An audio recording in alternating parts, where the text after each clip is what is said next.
సరదాగా ఉందమ్మా. ఇక నేను డిసైడ్ అయిపోయాను. ఈ రోజు మనం బాగా ఎంజాయ్ చేద్దాం. ఇంట్లో వంట కూడా చేసుకోవద్దు, రెస్టారెంట్కి వెళ్ళి భోజనం చేద్దాం. చైనీస్. వావ్. ఇంకా ఐస్ క్రీమ్ కూడా. ఓకే ఓకే, ఐస్ క్రీమ్ కూడా. కానీ దానికంటే ముందు ఒక షరతు, నువ్వు నీ హోంవర్క్ ని కంప్లీట్ చేయాలి. ఓకే ఓకే అమ్మా, నేను ఇప్పుడే వెళ్ళి నా బుక్ తీసుకొస్తాను హోంవర్క్ చేయడానికి. మనం ఇలా నవ్వుకొని ఎన్ని రోజులైందో కదక్క, చాలా సరదాగా అనిపించింది. ఐ జస్ట్ హోప్ కరుణ అంతా మంచిగా ఉండాలి ముందులాగా. సరే నేను వెళ్ళి బనానా షేక్ చేస్తాను.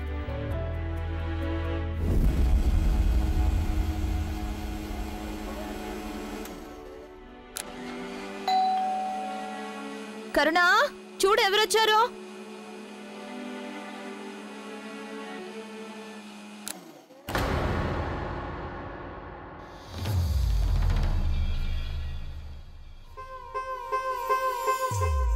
ఈ శబ్దంలో బయట శబ్దాలు నీకు వినిపించకపోవచ్చు, కానీ నిజాన్ని ఎంత దాచినా దాచలేవు కదా.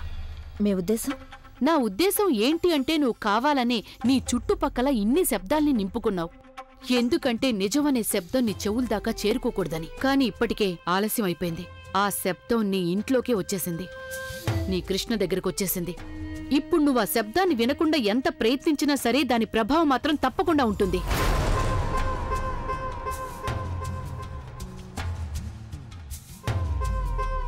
అరే, ఇదేం పద్ధతి?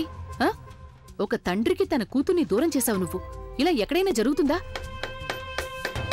చిన్నా నిన్నెన్నోసార్లు క్షమాపణ అడిగాడు, వేడుకున్నాడు, కానీ నువ్వు తనని అసలు క్షమించడం లేదు. ఎంత తేలిగ్గా అనేసారు అమ్మగారు మీరు.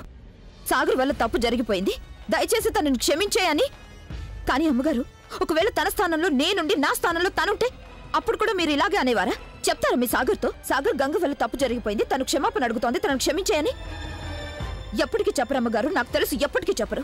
మీ సాగర్ నన్ను ఎప్పటికీ క్షమించడు కూడా, అలాగే మీరు కూడా నన్ను క్షమించలేరు. మరి నా నుంచి ఎందుకు ఎక్స్పెక్ట్ చేస్తున్నారు? నేను ఒక ఆడదాన్ని కాబట్టా ప్రతిసారి అందరూ చేసే తప్పుల్ని నేను ఎప్పుడు క్షమిస్తూనే ఉండాలా? సరే, ఒక్క నిమిషం ఒప్పుకుంటాను, నేను మీ సాగర్ని క్షమించేశానని. కానీ అలాగని నేను నా కృష్ణతో కలిసి మీ ముద్దుల మనవడు సాగర్ జీవితంలోకి, ఇంకా మీ ఇంట్లోకి తిరిగి వస్తానని మాత్రం అనుకోవద్దు. నన్ను నమ్మకూడదని తీసుకున్న నిర్ణయం సాగర్దమ్మగారు, కానీ ప్రతిసారి తనకి నచ్చినట్టే చేయడం కుదరదు.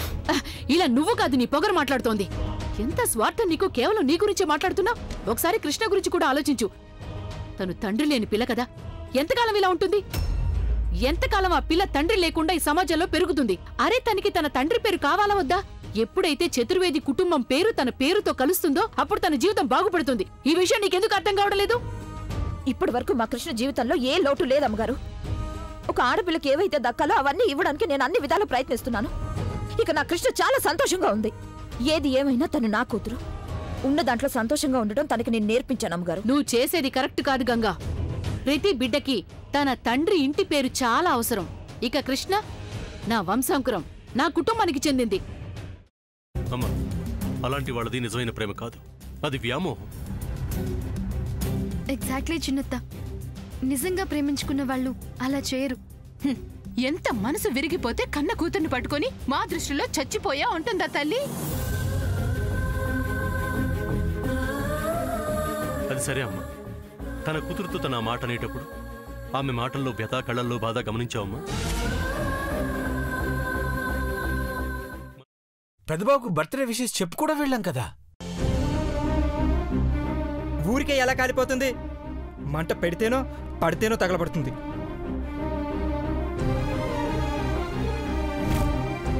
కరెక్ట్ చిన్నబాబు, నీకొచ్చినట్టే నాకు డౌట్ వచ్చింది. పార్వతే షర్టును తగలబెట్టిందనుకుంటా.